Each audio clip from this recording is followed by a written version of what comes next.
This is Changeling the Podcast.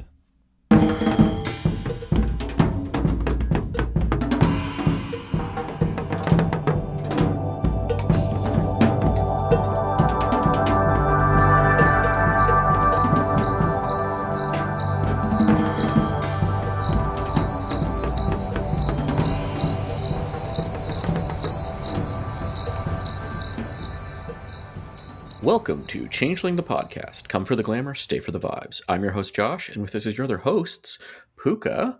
Say hi, Puka. Greetings. And Fetch. Whose fetch am I today? There's two of you. Aha. Can you do that in Lost? Be like a double fetch? Oh, God. So what are we talking about today, everyone?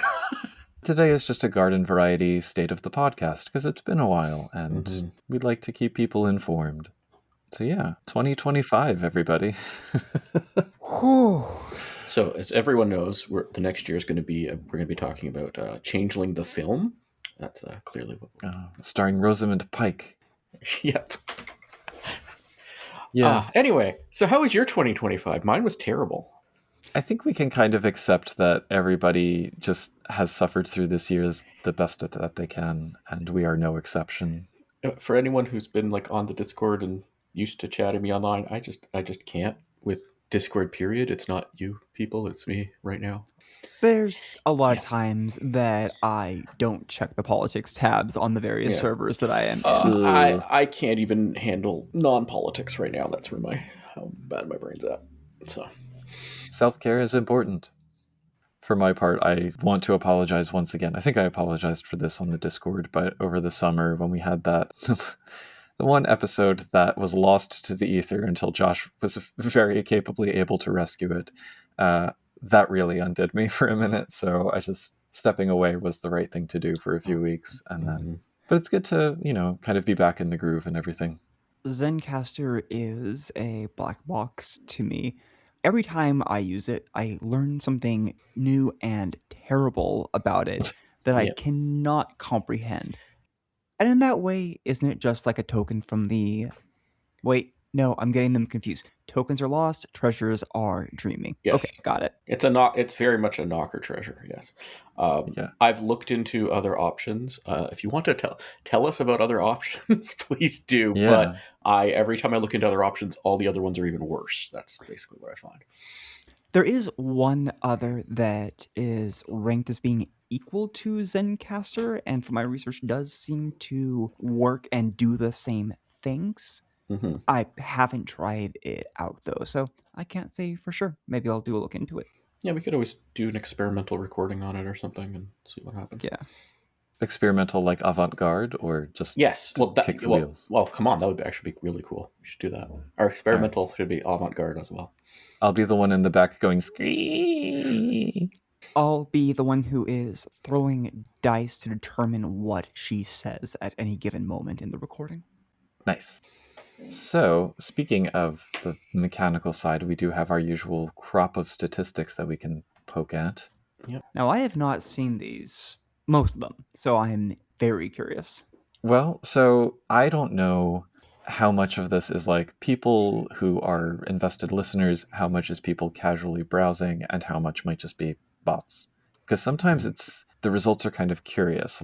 Book of Freehold remains the most popular episode of all time from the website statistics. And feed for a lot of podcast players, but not all of them. Yeah. But this time around, climbing into second place unexpectedly is the episode on War in Concordia. Who expected that? You have strange follower counts for these episodes. Yeah. On YouTube, it's the introduction to Changing the Dreaming, which is always first every time we do this on that. Then Gimme Shelter with Bram Clark, followed by World of Darkness Hong Kong for the past 6 months. This is since July. Marketing is a lie, and there is no way to predict what people want. Yep. I'm still convinced that Gimme Shelter is people looking for the song. But if they stick around and actually listen to the episode, I'm happy. But the impressions click-through rate is also very high. So when it's served up to someone, they're more likely than almost any other episode to click through and watch it. Yeah. Well, I am happy to see that in the last 3 months at least, lots of people have listened to our episode on the Umber Road, the Storyteller's Vault publication by Thomas Miller. And it seems like there's the kind of average is about 500 listens per episode, which is a nice throughput, I think. I had the good fortune to play in an adventure that Tom wrote for that setting. I read that book front to cover at least once, and then did one of the most extensive character things I have ever done because I wanted to talk about how my character knows everybody and every place in this town. It's a fantastic book, and gotta say, the adventure is also very good. We're hoping to get together for more of it in the coming year. It is a good example of how even a small town can be a really deep setting that's like thoroughly described for game purposes. Small towns have an appeal to me. I think because it's small, you can focus easily on something rather than having to find a section of a bigger city. Yeah. Other stuff in the mix. It looks like our most listened day since the last state of the podcast was October 30th for all those Mischief Night Redcaps. Huh. I think that was around when we released the Grim Fears episode. But how appropriate. Speaking of Grim Fears, that's been one of the major things going on the last few months is the read-throughs of the first edition Lost books. I don't know for you, Fetch, but for me it's been edifying to kind of go back through those after so many years. Edifying, nostalgic, sometimes disturbing as it is delightful to read. I had forgotten that a lot of my favorite lines and art pieces were in first edition. I'm surprised to remember them this well after this many years. Going back into reading it now, having, I think, at least a solid decade of experience since I last read it, had me reading everything in a new light. Since I've read them, I've run Changeling 2nd edition. I found myself comparing the two of them in terms of both the narrative and mechanics, and at a lot of times being really impressed by what did not make it into 2nd edition. But I did say it could be disturbing, and that is because these were written in the late aughts. And because of that, they use a lot of verbiage that has, to put it gently, not aged well. Just imagine if they'd written it in the 90s, though. Oh. Could be worse. We did have Changeling the Dreaming, and Lost says that it's a successor to it, so in a way, we did. But yes, I see what you mean. If they went for something this hard into the tragedy, did they not ever do that with Dreaming? I mean, they did, right? With like Autumn People, or they did in like chapters. Might have done it. So we have it. Like they wouldn't go a whole book that hard. Yeah. How edgy were they? I've read like a few Kith books and of course the C20 core, but how often did you look at this and go, oh no, that... Very rarely, I would say. Yeah, surprising. Yeah, I mean, White Wolf at Hull did it a lot, but with Changeling, I think they were a bit comparatively better. There was a bit of an advantage to being kind of the overlooked game, I would say, in that a lot of the, let's call it, broader editorial choices of the White Wolf team did not make their way into Changeling. Mm-hmm. Well, then I take back what I said, even if it was half joking. Yeah, the people who did Pimp the Backhanding didn't really get involved in Changeling. Changeling is the only one, I think the only one, never to get a Black Dog Game Factory book. So, although there are at least 2 really good Black Dog Game Factory books. No, I just mean that idea of we need to have a separate imprint for the books that are like so edgy they need to be like really managed. That never was an issue. Maybe there should have been. The biggest issue would be like word choices that might even been used as self-identification in 1995, but not used now. Yeah, like the NPC named insert slur here. Yeah, for example. Regardless, so I mean, we are about done the first edition, and then we're going to be moving into 2nd edition next season. So stoked for that as well. Yeah, I'm really liking learning about Lost. I was hesitant originally with the idea. I'm like, oh, okay, sure, that's what. But like, I'm actually really. I still don't know if it's the game for me. It's definitely not the same way as Changeling is, but I'm definitely seeing the value of it. Right on. I look forward to talking about how you could use the Lost material in dreaming. We bring it up sometimes during the episodes, but these books are so dense that we really do not have the time to go over the text on the pages concepts, to say nothing of diverging. Yeah. Well, I mean, once you should probably at some point you can start doing more focused lost concept episodes as opposed to like we do with Dreaming, not just this book, right? Well, especially because second edition only has 5 books, so there's not as much. Oh, yeah. Yeah. You get a little bit more out of the None More Dark Publishing books, Book of Quartz, Book of Seemings, but those are unofficial. Okay, 7 books. Yes. I love the moment that we got to, it was Equinox Road, right? Yeah, the beginning, where it says, hey, thank you all for the support. In fact, this is so awesome that we are going to do more books. Like, beautiful. Dream come true. Yeah. How often do you do concept episodes for Dreaming? I know there's some. I'm not sure how often it has happened and how many more are left in the tank. I mean, I think we've kind of done them, like, certainly once we started running out of books to read through, they became more frequent. And yeah, I would say like at one point it was like 50-50. Yeah. And I don't know, I think we still have a couple that are slated. I would really still like to do historical at some point, as like historical setting games as a topic. But this is an opportunity for me to say, listeners, if you have any suggestions, you should absolutely let us know the kind of things you'd like us to talk about. Changeling the Dreaming only has 2 periods, right? Modern Day and Dark Ages. Well, in Dark Ages, it's debatable. Oh. Yeah, I mean, technically, yes, but they're so different from each other that it's hard to see. Actually, Josh, you had mentioned Gimme Shelter. That was one of the few like historical books that has been done on the Vault. Yeah, that's an interesting book too. It's because it's supposed to be pre Resurgence, so it's definitely not as different as Dark Ages Fae, but it's like kind of different metaphysically because things really changed with the Resurgence, and it's an interesting take on things. Yeah.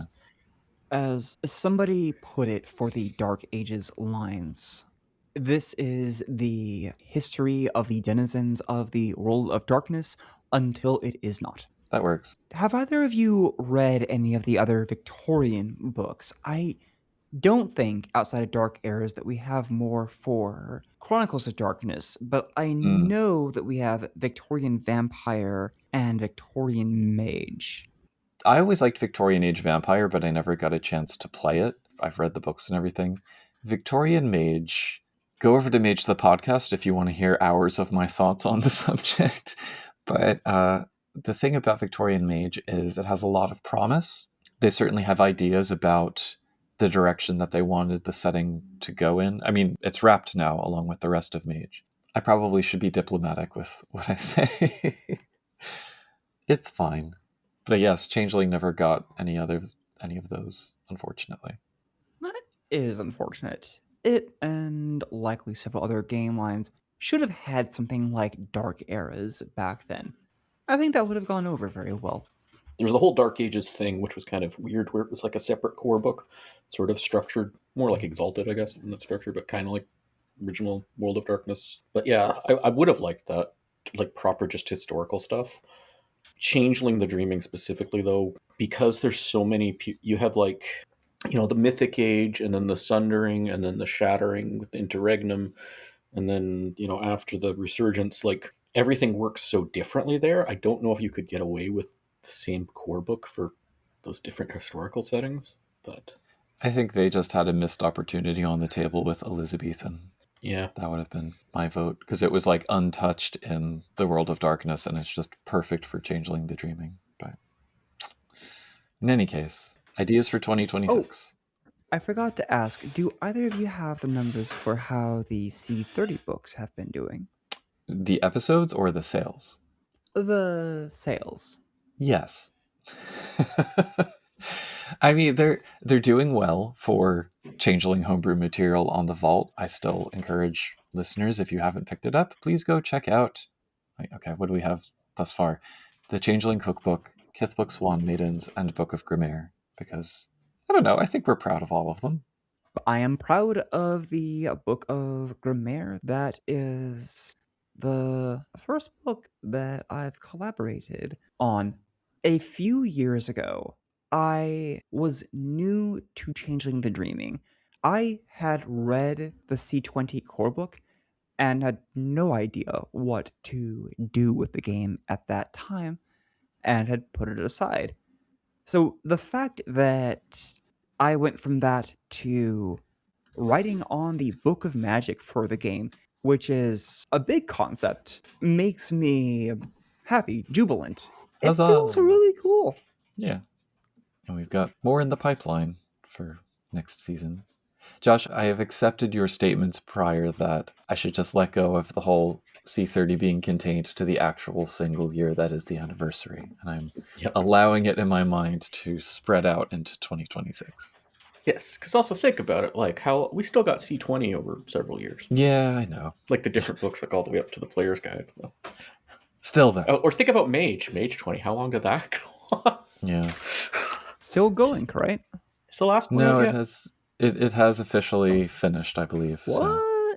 Is this a M5 kind of thing, or what's going on? Well, that is an excellent question, because this is a good segue to talk about the recent news that they have officially announced the new, lead game designer for World of Darkness, Diogo Nogueira, who I don't really know at all. There was the press release when they did the rebranding to bring back the White Wolf imprint, and Jason Carl in that interview mentioned Dark Ages, Mage, and Changeling.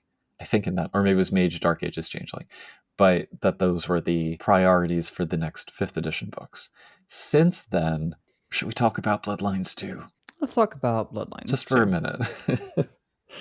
Because I know Bloodlines 2 is probably as far from relevant as anything else for the listeners of this podcast, but it matters for the IP. So yeah, it didn't go great by all accounts. I am curious how the numbers are doing for it.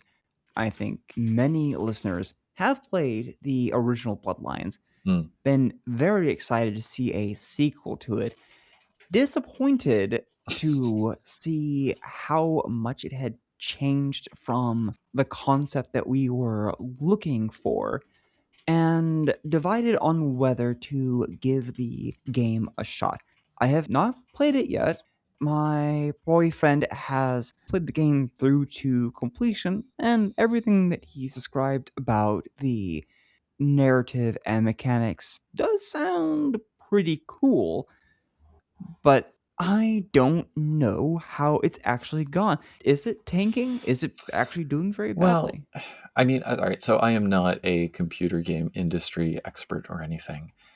From the reviews that I've read that described it as lackluster, from the statistics of, I know I saw a number of like how many thousands of people played it, which sounded impressive to me as a tabletop gamer, but apparently was quite anemic for a computer game. There are dozens of us. Right, yeah. I was like, yeah, I'll take a tenth of that number. And they did a sales report release where I think the number was that they had lost 37 million on this title. So has Changeling the Dreaming ever spent 37 million over the 30 plus? I highly doubt it. I highly doubt million has been a word kicked around the office regarding Changeling. But yeah, I mean, they're still obviously trying to support it and hype it and everything. I think, though, there was also an interview where one of the designers who had been removed from the project, so maybe one of the Hardsuit Labs people, disclosed that he had urged them to change the name. Like, don't call it Bloodlines 2, it will do better. Kind of for those reasons you're pointing to, where it is not, except in maybe a few incidental ways, it is not at all similar to or a continuation of the original. So people went into it expecting that and were disappointed. On top of, yeah, it's like a cool, fun little action video game, but there's so many of those now, it doesn't really distinguish itself. So that, from what I've seen, those are kind of the issues. And what that means for the IP, who can say? Will they sell it to Renegade? Will they continue with it? Will Mage, Dark Ages, Changeling happen at some point in the next year, the next 5 years? Who knows? They had a lot invested in that game, literally, as it turns out. They do have a lot of other games that they have authorized. So on one hand, it's diversified. But on the other hand, that is such a big loss to offset. And they needed Bloodlines 2 to be a thing, which I imagine is part of the reason they said, no, we're not changing the name, that then we still have to make a Bloodlines 2. Yeah, exactly. Yep. And yeah, maybe they'll somehow get really excited about this and figure out something else. Yeah, with a new person at the helm. I looked into their work, and they have a lot of things on itch. Nothing that I am familiar with. An investigation shall ensue. But yeah, state of the podcast. Anything else that we want to tell people about? We are going to keep going. There will be a next year. I'm excited to talk about the Lost 2nd Edition stuff, and I'm also looking forward to us putting together the material we can scrape from the other books. If nothing else, the blue books for Chronicles of Darkness are great at fastidiously referencing every book in every game line. I know some of the 1E ones are pretty good. I've used when I was used to run. I had fun posting the game of Immortals. That's the game in the appendix of Changing the Lost's Equinox Road. It is a game where you play as the True Fae, going at each other through the medium of storytelling. It's a PvP game. I had fun hosting it. It is also way more taxing on the brain than expected. But I'm happy to say that it was a good experience. Yeah, actual plays are a thing, which, like, we've been talking about it on the mage side as well, and it's like, is this really the direction to go? But that is a conversation for another day, and wiser people than I. I think if like Fetch wants to run them, I'm cool with us doing it. I am happy to run the one-shots for the games. Bring me anything. Now, this is not just because I enjoy storytelling. This is a great opportunity to let players try out the things that we normally only read about. When I did the game for the Fearmaker's Promise, I had 2 players say, I want to play a Dusk Courtier. And that is something that we both enjoyed reading about, but I don't think either of us expected players to jump in with, yes, this is the court for me, please. Well, you said that before, but I thought they seemed fine to play. I would play one.